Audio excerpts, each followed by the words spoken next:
most people think that their debt-based assets are their assets in their portfolio. They aren't. Everything is debt-based these days. We have to get back to real assets, get rid of all counterparty risk.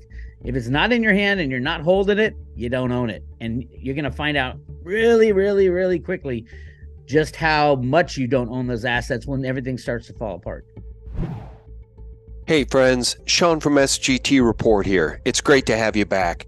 Don't you just hate it when Zoom disconnects your audio and screws things up and doesn't tell you that beforehand? Well, I guess it's on me, but just a word of warning, my audio isn't great in this one. And it's an important one with Bix Weir, who tells us, if you don't get yourself out of this system right quick, well, you're going to pay a very heavy price. Friends, thanks so much for tuning in. Before we start, just a quick word about a sponsor. Dr. Gary Richter, named America's favorite veterinarian, has helped thousands of dogs with issues that seemed impossible to go away. And he's made this video to alert you to something every pet owner must know. If your dog's coat is dull, if his energy is low, if their breath smells very bad, these can be the warning signs of bad health that get much more serious with your dog's age. And the first thing we want to look at is nutrition. Basically, the dog food makers take healthy ingredients and pressure cook them at a super high temperature. The food is supposed to last for 2 to 3 years on the shelf, but that means some pretty bad stuff has gotten into the food to make it last that long. Dr. Richter has been recognized with over 24 awards for his research, and you can watch and learn more about all of it for free. UltimateDogHealth.com/SGT. It's linked at the bottom of this video. He'll teach you exactly how he's helped dogs all over the world at UltimateDogHealth.com/SGT. Just click on the link in the description box below this video. Hey friends, thank you so much for tuning in. It's fantastic to have you all back, guys. I'm so delighted to have back on the line a longtime friend and a contributor in many ways to SGTReport with great content that we post over at thepfizer.com, SGTReport, and elsewhere. Bix Weir is back, and he's going to help us break down some really incredible information.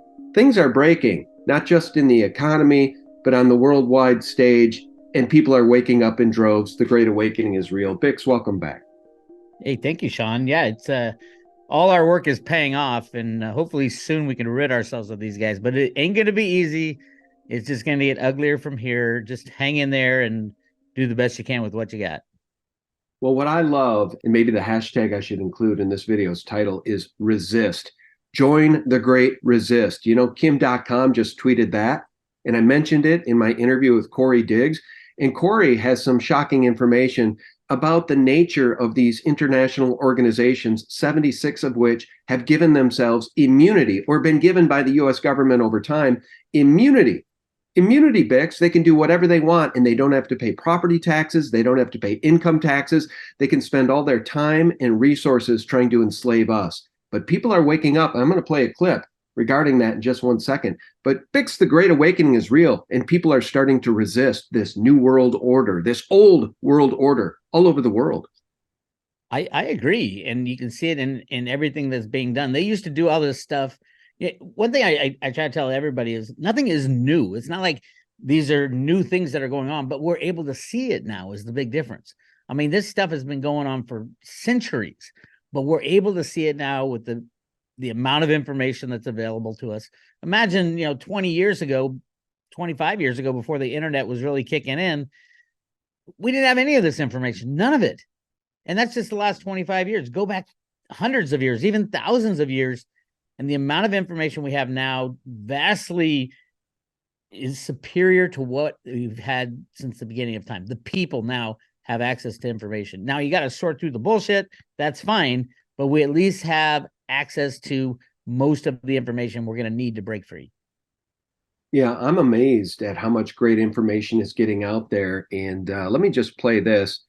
I really love these guys for doing this to this witch, Hillary Clinton, at the Institute of Global Politics, just shilling more talking points from the New World Order.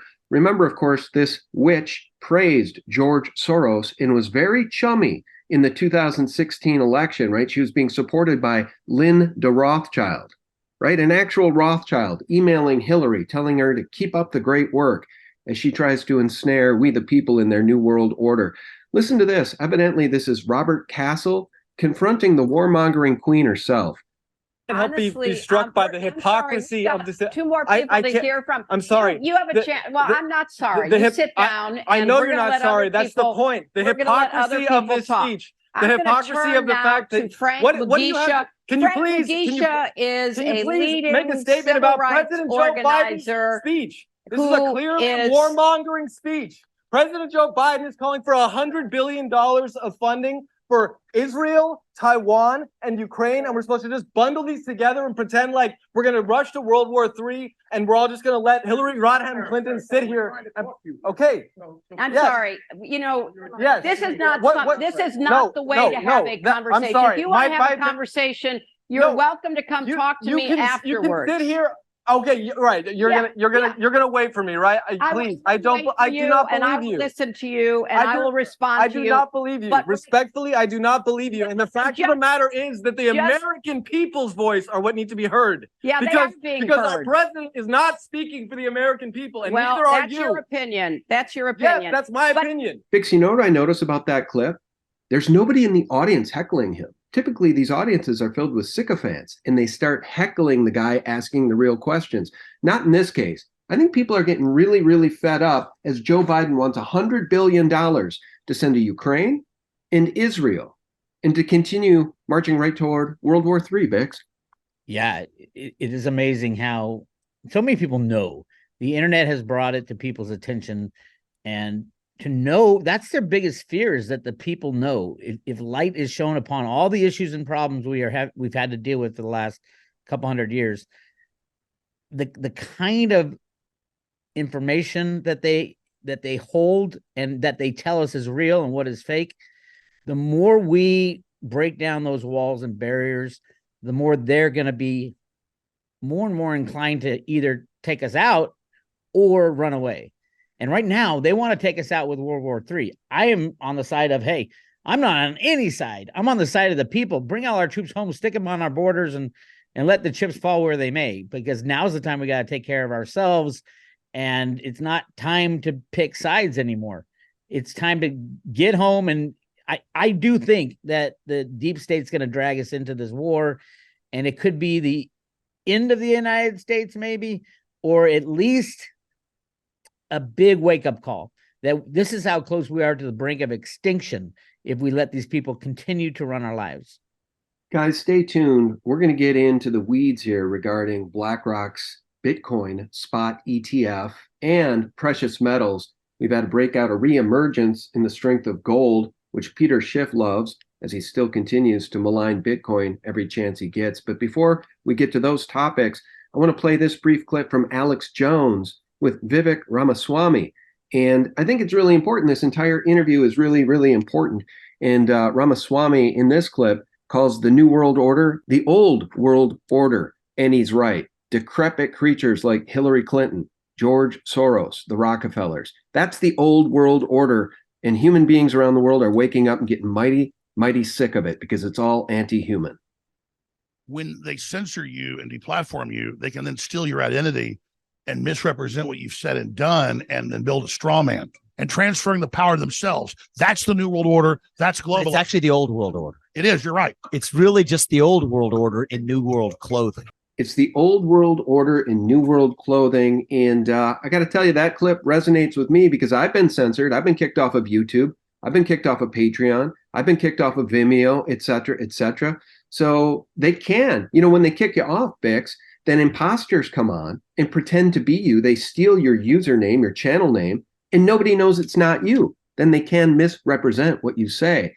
And I know that's happened to many truthers in the space. Have you experienced that at all yourself?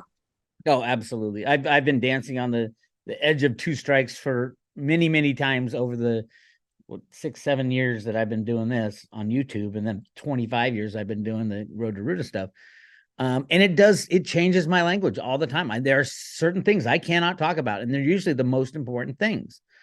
But if I want to keep my platform to get the maximum exposure, yeah, I gotta dance the dance for YouTube. I also have a private road that I talk about everything on, which is it's a great kind kind of like vent for me to get out all the stuff I want to talk about. But yeah, on YouTube, I pretty much stick to gold, silver, and cryptos and analyzing the manipulation of those and where that's headed.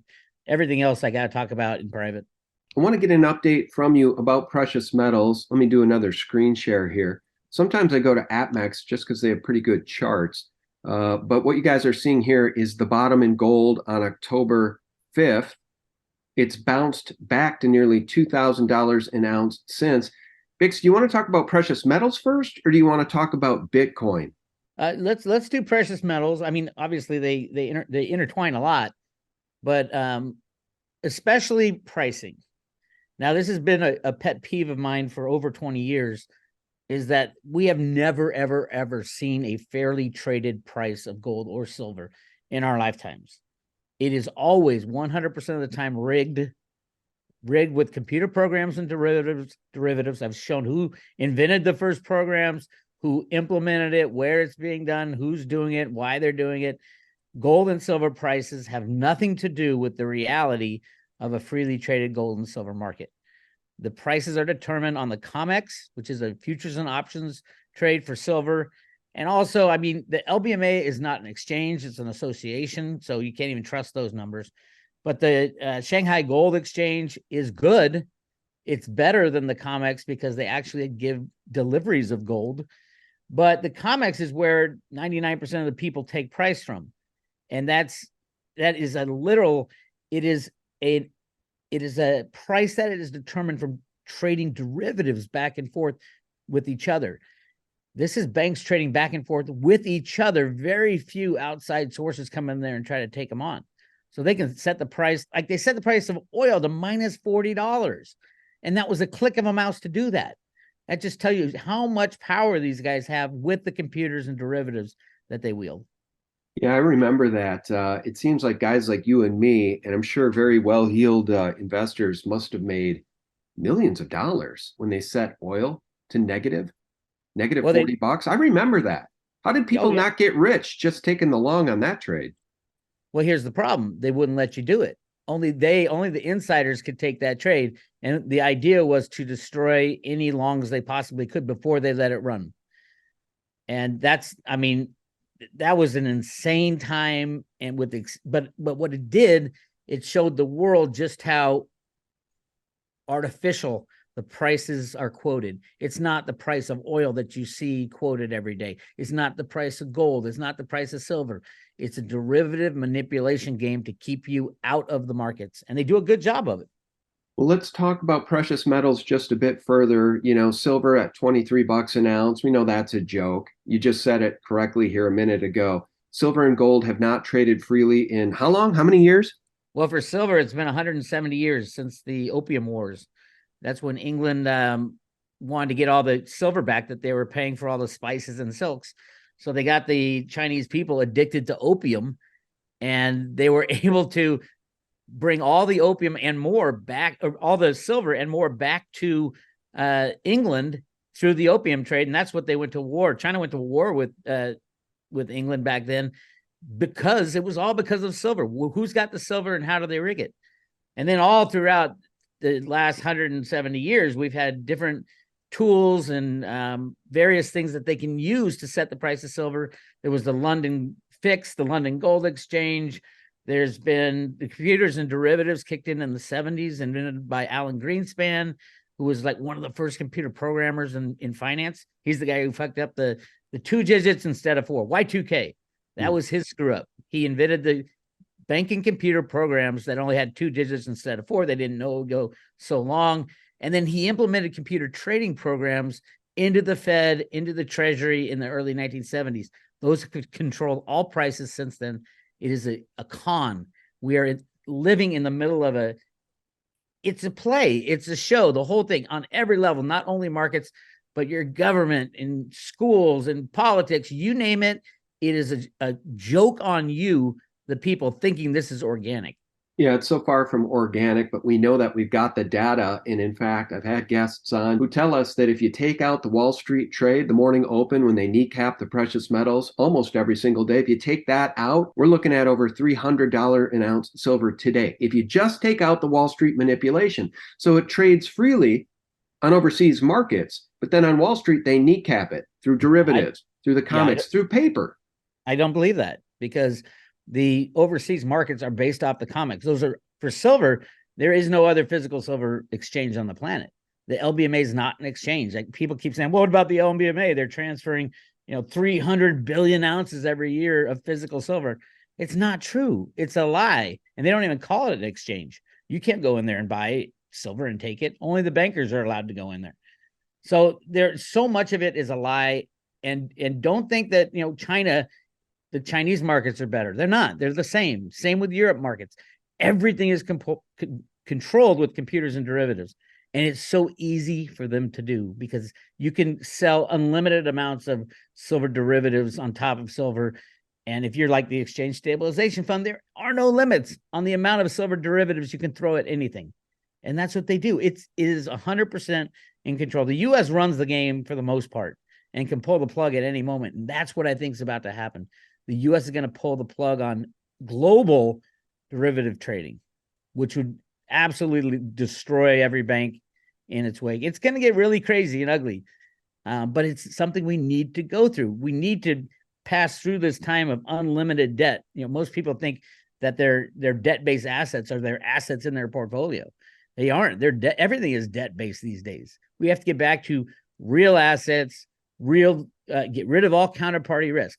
If it's not in your hand and you're not holding it, you don't own it. And you're going to find out really, really, really quickly just how much you don't own those assets when everything starts to fall apart. Well, we're going to talk about what you see on this chart here before you guys in a minute. The black line, of course, is Bitcoin, and it's up some 30% just in the last few days, fueled mostly by the BlackRock ETF filing. We're going to talk about the DTCC because the BlackRock filing did appear there, and it has since vanished. And Bix and I, of course, talked about the DTCC many times in the past. But before we get there, let's talk about a couple of slides you sent me. 2023 American Eagles. This has been a pet project of mine, trying to get the U.S. Mint to abide by the law and make silver eagles enough to meet demand. That's the law. It says it right in the actual law. They're not even supposed to mark it up either, and they're marking it up. They made $80 million last year on their gold and silver eagle sales. That's illegal under the law as well. They're supposed to sell them at cost. But it was so when Biden put his person in to head the mint, a woman named Ventress Gibson, who had no experience at all with any mint anywhere on the planet, they pretty much told their sales staff to stop selling silver eagles, which is completely against the law. And the head of silver eagle sales at the U.S. Mint told me this himself. His name's Jack Sherman. Great guy. He's like 70 years old. He hasn't retired because there's no one really who could do his job. He's got all the connections. But they told him, we don't want you to sell any more silver eagles. That's completely against the law. He said, I can't do that. I have customers. We can't do that. And they said, okay, sell as few as possible. This is literally, this is the Biden administration telling the head of Silver Eagle sales to sell as few Silver Eagles as possible. And you can see at the beginning of the year, they did. In February, March, and April, they only sold 900,000 Silver Eagles each one of those months. They should be selling, the capacity is 4, 5, 6 million a month. So I just went nuts, screaming, yelling. I'm calling up the Mint. I'm calling up their customer service. I need to speak with someone. I need to speak with someone now. This is completely illegal what you're doing. I just went off. And then I got a call back from Jack Sherman, the head of Silver Eagle sales. He's been there forever. Great guy. He is a patriot. But he literally said, my hands are tied. I have to do what my bosses say. And I exposed that. I put the discussion on my website, roadtoroad.com, 3-part discussion. And all of a sudden, after I talked to him, which was like the beginning of June, end of May, they started making coins again. So yeah, it's a big deal that the U.S. Mint, which used to be the most popular silver coin in the world, and now is the second most popular because of what the Biden administration is telling the Mint to do. As we look at the U.S. debt clock, it's apropos that we're having this conversation as it sits at 33,666 billion, the devil's number. He must love that. And meanwhile, the Biden administration, that crime-riddled joke that it is telling Jack Sherman, the head of Silver Eagle sales at the U.S. Mint to stop producing the real money that they're obligationally required to do under the U.S. Constitution. Stop selling U.S. Silver Eagles, but we'll just print more money, this time for Israel and Ukraine. It just never ends, and people are sick and tired of it. By the way, I'm seeing a lot of TikToks and a lot of social media videos from young people, Bix, who say, if you think I'm going to go and serve in one of your criminal wars, you're nuts. You can try to draft me. I'm not showing up, and I'm not fighting in your sick, bloodthirsty, evil wars. Dude, people have had enough. Yeah, it'll be interesting. You know, what's more devastating, bombs or cyber attacks? I think the next war, if the U.S. is involved, we're talking, we could shut down, we can, with a click of a mouse, shut down all currency trading, shut down the internet in Russia or China or wherever we want. That's how much power these computers have. And if you have access to it, and you don't even need to fire an EMP off, which would be devastating. You could lock up people's internet. If you're the U.S. government, the power they have at the NSA to mess with computer systems, the next war is going to be fought as a cyber war. What are we seeing in this chart? Is this a chart we should talk about as well, Bix? Absolutely. This is my analysis, my own spreadsheet of how many Eagles are made every year. And the U.S. Mint publishes this. So it came from the U.S. Mint. As you can tell, during 2014, 13, 14, 15, 16, we're doing a lot of Silver Eagle sales, 44, 42 million. In 2015, we did 47 million Silver Eagles sold that the calendar year. And then all of a sudden it started diving, and then COVID hit, and then it jumped up. And that was a guy named David Ryder. David Ryder worked for the Mint back in the 90s. He went to Honeywell to create a way to track individual silver and gold coins, came back to the U.S. Mint, redesigned the gold and silver Eagles, and then Biden kicked him out. But when he came back, you can see it jumped from 22 million, or from 14 to 30 to 28. That was all David Ryder. He knows what's coming. And what's coming is an end of fiat money through the derivative collapse and a beginning of something new. And we already have on the books that gold and silver are the money of the United States. So we can just go back to gold and silver. Other countries, you're going to have to figure out what you're going to do.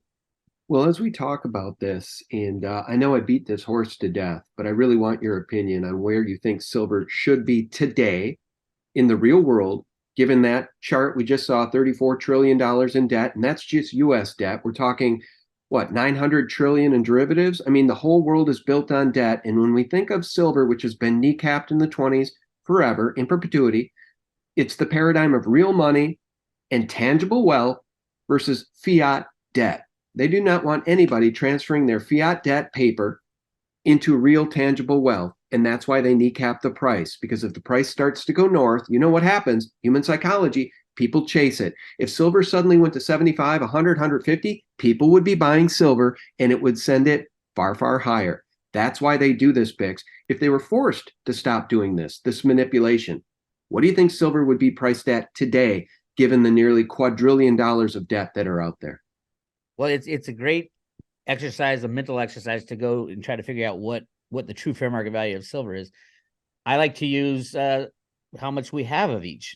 And I base it on gold. I don't base it on what the COMEX does or price in US dollars, but I do base it off, historically, people base the value of silver based off gold. And historically, it's between 10 to 20 to 1. Now, since we've been destroying as much silver as we pull out of the ground almost every single year in industrial uses over the past 100 years, that ratio has changed drastically. Right now, above ground, they're saying if we melted down every ounce of silver you could find and every ounce of gold you can find, it's about 6 billion ounces of each. That's a 1-to-1 ratio. And right now it's 85 to 1. And just, if you don't even have to go there, you can say, okay, what's silver coming out of the ground compared to gold? And that's a 7-to-1 ratio.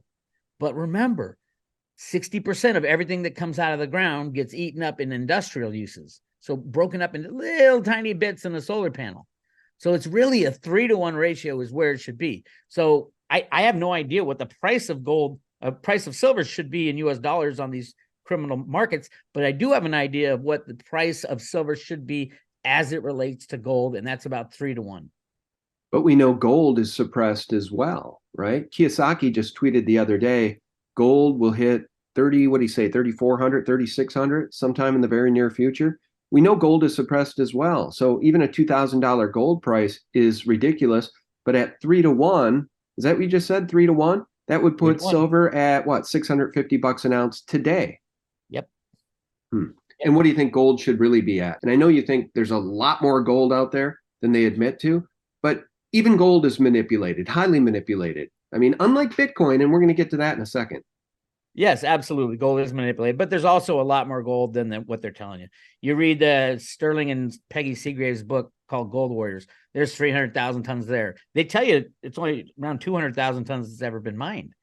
And my work on gold at Chocolate Mountain in California that Dianne Feinstein locked up in a military base, or the gold in the Grand Canyon that nobody's allowed to even talk about anymore, much less go pull it out. There's a lot of gold. I have found very few silver stashes, even conspiracies of silver stashes. The biggest silver stash I found was 3 billion ounces that they used to make enriched uranium during the World War II. They were making the atomic bomb. They brought 3 billion ounces from the U.S. Treasury that was supposed to be backing the silver certificates. They melted it down and made these magnets called calutrons that were needed to make the enriched uranium for the first atomic bomb. They said they gave it back right away, and then they admitted it in the 60s, but actually those didn't shut down until the 1990s, when you could see they announced the shutdown, and then you saw all this physical silver being exported from the United States that didn't come from a mine. So I think all that silver is gone. There's no secret silver stashes. There's tons of secret gold stashes. But again, there's a hell of a lot more monetary instruments than there is gold in the world. So gold should be $80,000, $90,000 an ounce today, because they're making so much of this fake money, the unbacked fiat blips and derivatives of the blips. So what does that put silver at? Who knows? 50 grand, 60 grand, 80 grand an ounce. And it's trading for less than half of its all-time high from 1980. That's just insane. It's a time machine, right? They've manipulated this thing so much that buying silver today at 23, it's like entering a time machine and going back in time, because you ought to only be able to buy silver at 23 bucks an ounce, I don't know, prior to 1980. So it's a time machine. They've created an opportunity for people to still shield themselves from the storm that's coming by getting silver at such an extraordinary discount to its actual tangible value that experts have a hard time estimating how big a discount this is. But it is. It is a manipulated discount at 23, and that's what keeps the masses away from it, Bix. So it's kind of working, except for it's not working when so many of us know the truth. The most amazing thing to me is that there's a lot of smart people in finance. Right. They don't teach you about gold and silver ever, but there's a lot of smart people. I am just shocked and stunned that somebody hasn't taken, 25 to 50 billion is the guess of how many, 1,000-ounce bars that are out there in all the ETFs and all that. I mean, $50 billion is pretty easy to get if you're like Warren Buffett or Elon Musk, for example, who uses massive amounts of silver. That would buy up every ounce of silver available on the planet. $50 billion. That's all. That's just insane to think about that. And you might think, oh, well, when you start buying, the price goes up, but it doesn't, because they rig the price down with derivatives. You can go in there with $50 billion, buy up the 2 billion ounces of silver that you could possibly get your hands on, and then it'd be game over. Okay, so what you guys are seeing on the chart here is Bitcoin, and this chart is actually not updated. It isn't at 31,600. As we're having this conversation, it's closer to 33,800. It's run up some 30% in just the past few days, largely based on what you're about to hear, that it looks like BlackRock's spot Bitcoin ETF, IBTC, that is the ticker for it, IBTC, UBTC, we all BTC. BlackRock's spot ETF for Bitcoin is about to be greenlit by the SEC. And here's what's interesting, Bix. BlackRock's DTCC filing for IBTC appeared on the DTCC website the other day, but now today it's mysteriously vanished.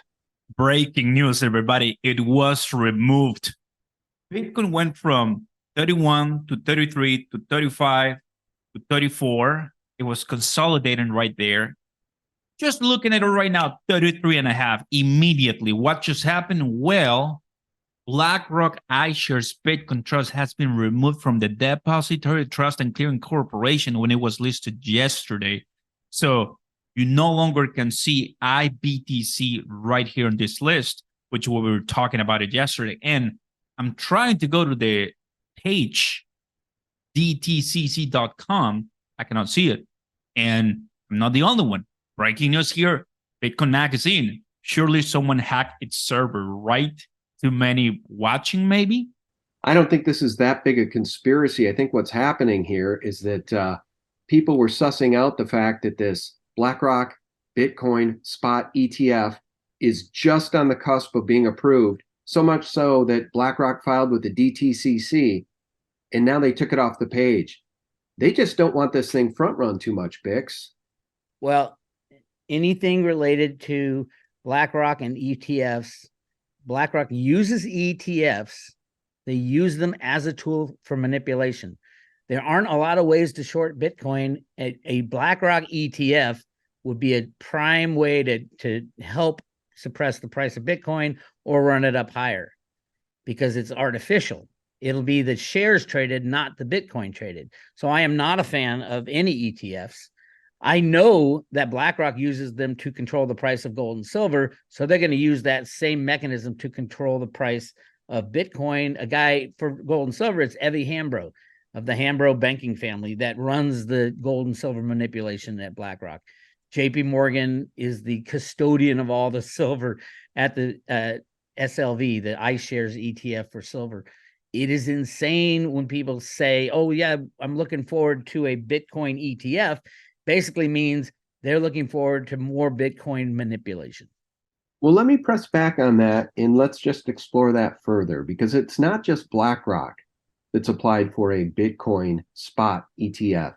It's Vanguard, it's ARK. Of course, GBTC wants to transfer their product into a Bitcoin spot ETF. It looks like that's nearing approval despite SEC's best efforts to prevent it. And the difference between gold and silver ETFs and a Bitcoin ETF is that these vehicles, and it doesn't matter if it's BlackRock, it could be Vanguard, ARK, or anybody else. If they get buying demand, they have to go out and they have to find actual Bitcoin to purchase to back the Bitcoin demand on the ETF. Now with the silver and gold ETFs, they can just play with the paper markets, right? They have so much paper they can use. Doesn't it seem much harder to manipulate Bitcoin when there will only ever be 21 million of them? No, I don't think so. I think they will have I'm sure people will demand to see the wallet of the blockchain that's holding the Bitcoin. But what you're doing is you're fractionally reserving Bitcoin. You're turning Bitcoin, a standalone asset, into something you can trade on a stock market and short the shit out of it and not have any Bitcoin. The level of manipulation, like for silver, JP Morgan says we have 500 million ounces of silver in the SLV ETF, but what are they doing with it? How many times have they been rehypothecated? The silver might still be there. I don't know. I doubt it, but I don't know. But you can, from that base, you can short it. You can go long. You can trade the shares. SLV has massive short positions against it. That's people depositing money in buying shares of SLV, thinking that BlackRock is going to deposit 1 ounce of silver for every share they buy, and they're not. They're just shorting it, naked shorting on the stock exchange. It's insane. That's why I'm so against anything other than standalone assets. You are 100% at risk of losing all your Bitcoin investment if you'd invest in a Bitcoin ETF, because 10 things have to stay in place for that ETF to be able to pay off for you. What if BlackRock goes under? Then what happens? Oh, it's force majeure. We're going to hear a lot of that coming up. Mm-hmm. No, I hate ETFs for cryptos. They're just a tool of manipulation. That's all they are. And that's why all the big guys are all in favor of it, because they know if we get it in our control, we can allow it to be used in the future, which is completely against what Bitcoin's all about, a decentralized peer-to-peer cash system. That's what it was invented for. And there are so many entities, large entities, perverting that with DeFi, with everything under the sun. That's the worst thing that can happen. And we know what happens when that happens. We just went through, they allowed DeFi to run crazy. And then all of a sudden they said, oh, we're going to put the hammer down on DeFi. That crashed the whole Bitcoin system. How many times do we have to go through it before we say, oh my God, just give me my standalone asset and I'm going to keep it in my own possession? Right. Well, let's explore this further, because you are one of my best buddies out there in the internet space. And I think you're very smart when it comes to this stuff. And you and I do know and understand Bitcoin and cold storage. Now, when you listen to people like Michael Saylor, who's put his company's treasury, MicroStrategy's treasury, into Bitcoin, and that has actually saved his company because it was going to go under due to inflation. He literally said, I turned to Bitcoin because I was going to lose my company in the next 10 years because of inflation of the dollar. Larry Fink just called it a flight to quality. Anyway, Michael Saylor, Max Kaiser, and so many others are saying that the Bitcoin ETF will provide the opportunity for billionaires and corporations to buy the asset without having to go through all of the due diligence, the board of directors, the approval, the SEC filings, because you're buying an asset with the treasury. I mean, it gets fuzzy. The Bitcoin ETF will allow all of this deep-pocketed money to buy the asset at the click of a mouse. Does that not make the price go far, far higher over time? No, because they can sell it too with a click of a mouse. Michael Saylor didn't buy Bitcoin and give it to BlackRock to hold for him. No, he bought it and he got it in his own possession. He's no dummy. Anybody, and they make the barriers for big corporations to get into assets such as gold, silver, and cryptos. They make those barriers so big that the big corporations have to go through the old system, because without it, they'll just go right to the source. You'll have, Apple Computer buying mountains of gold, silver, and Bitcoin. They don't want that. They don't want it and say, oh, that's too risky for you. The real risk is holding the US dollar. And the bigger risk is holding your assets in possession of companies like JP Morgan and BlackRock and Vanguard and Schwab. They all have to stay in business for you to ever see any value out of the system. So no, I am against ETFs because I know they are the number one reason for the SEC to allow a Bitcoin ETF would be to help control the price of Bitcoin. Okay, Bix, I just want to play one last clip for you, and it's from Matthew Kratter over on Twitter, and it regards the U.S. Treasury's Financial Crimes Enforcement Network proposing new regulations to curb the use of Bitcoin. You can't make this stuff up, right? The U.S. government is afraid of Bitcoin. Why is that, guys? Why is that? Listen to this. So everything continues to lose value against Bitcoin, as you would expect. But what I wanted to focus on in this video is a little bit more on this FinCEN news, the major attack on Bitcoin, which I'll link to in the description notes below if you didn't see yesterday's video. This is a proposal by an agency under the U.S. Treasury, FinCEN, the Financial Crimes Enforcement Network, in which they want to criminalize regular Bitcoin activity. And they're trying to classify even regular Bitcoin transactions as something like mixing or coin laundering. So be sure to watch yesterday's video about that. I wanted to respond to a number of the comments that I thought were quite smart from yesterday's video. Zale370 said the notion that Bitcoin, a decentralized currency, can be contained within the borders of any single nation is out of touch. It's as impractical as claiming you'll penalize anyone on earth for using spoken language. It's an endeavor that is fundamentally misunderstands the global and decentralized essence of the subject. And I think that's true. But what I was arguing in that video, and I'll argue again today, is that there will still be Bitcoin martyrs. The best way to slow down a movement like Bitcoin, and make no mistake about it, Bitcoin is software, it's a network, but it's also fundamentally a social movement. And the best way to slow down a social movement is just to jail a few high-profile people, unfortunately, in order to scare everyone else into compliance. They want to criminalize regular Bitcoin activity to help combat terrorist financing. Are you kidding me? We've just come full circle. Joe Biden is funding terrorists with the hundreds of billions of dollars he sends to Ukraine and now Israel, because they want war. They want endless war. And by the way, Bix, there's news now coming out that a lot of those weapons that have gone to Ukraine that are unaccounted for are ending up in the hands of Hamas. I mean, come on. You want to combat terrorism by curbing the use of Bitcoin? the number one most used avenue to fund terrorism is the US dollar, Bix. Absolutely. And they've been using this. Oh, it's used by drug dealers and money launderers, blah, blah, blah, blah, blah. Yes, we all know was the HSBC laundered $500 billion and got busted. You name it, they do it. The reality is we knew this was coming. Anybody who's been in cryptos knew that the government wouldn't go down without a fight. The banks will not go down without a fight. Wait till they make it a 50 years in jail penalty for owning a cryptocurrency, or 99% tax on any sales of cryptocurrency. They have a lot up their sleeve that they can do. That's why I'm such an advocate of being able to sit with your assets in your own possession and wait it out, because tyranny like that does not last very long, but it lasts at least at the beginning. And no, the banks and the governments of the world have not played their last hand as far as trying to destroy the cryptocurrency movement, but they will.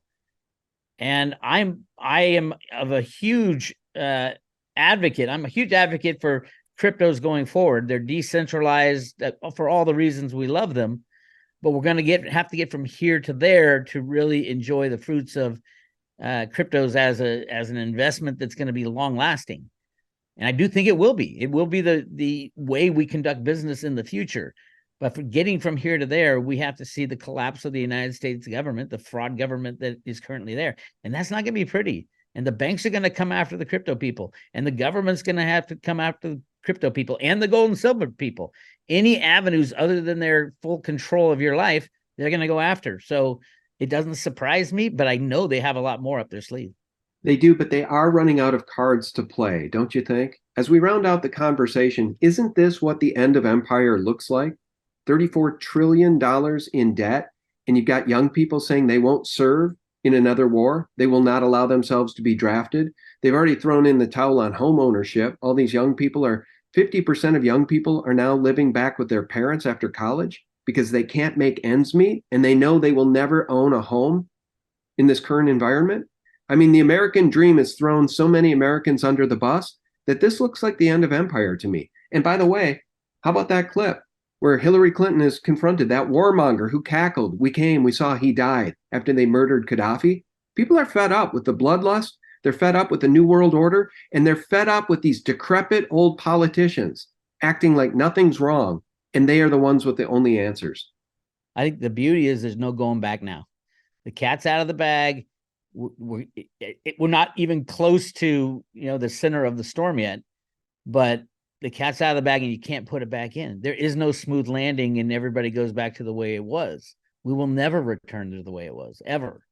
So find out what's your best option. How do I survive this? How do I get through this coming collapse of everything so that on the other side, I can rebuild my friends, my family, my life, my community, and move forward in a better way, learning the lessons that we're going to have to learn over the next months and years ahead. Yeah, there's going to be a lot of hard lessons, especially for those who don't know what's going on, but your audience knows what's going on. So does mine. Here's roadtoruta.com. I do get your updates sent to me via email. I got to tell you, that comes in great for me every day. I'm like, oh, Bix has another video up. I'll click over and watch it. How do people sign up for that? Otherwise, I guess they could go straight over to roadtoruta.com to find it, huh? Yeah, it's right there at the top of the website on the left side there. It's free. Just put your name and email address in there and we'll send you updates. I do a lot of stuff on YouTube these days. Most of my stuff is on YouTube. So check that out. And then all the private stuff that I can't say on YouTube, I put on the private road, which is a paid subscription, $2.99 for a year, less than $1 a day. And we give you a silver Ruta coin for every subscription. So pretty cool to have a little memento of this time. Yeah, it is. By the way, I just got a tube of the new 2023 Silver Eagles, and it's my first tube since they redid the coin. The coin was the same pretty much since inception. When did they redo that with the soaring eagle on the back? Okay, so that was David Ryder, the guy before the current Ventures Gibson. This was 2021. And the reason they did it is the little notch in the corner is to position the coin to go over a Honeywell reader that reads the crystalline structure of the coin, so you can identify each individual silver dollar with a specific identifier to that actual coin. And then on the back, they changed the silver eagle from an eagle flying to an eagle bringing branches to the nest. And David Ryder kept saying, we're adding to the nest. We're adding to the nest. So I do think the U.S. Mint announced that they've expanded their silver eagle program, but they're only selling about half of it. I think they're stockpiling enough silver and gold eagles to transition into a new monetary system with gold and silver eagles as the money, or pre-65 coinage, money made by the mint, which is constitutional money. And then they'll figure out some way to scan it, put it on the blockchain, and put it on your phone. Well, that's actually a hope-filled prediction, because I guess my last question would be, Klaus Schwab, right?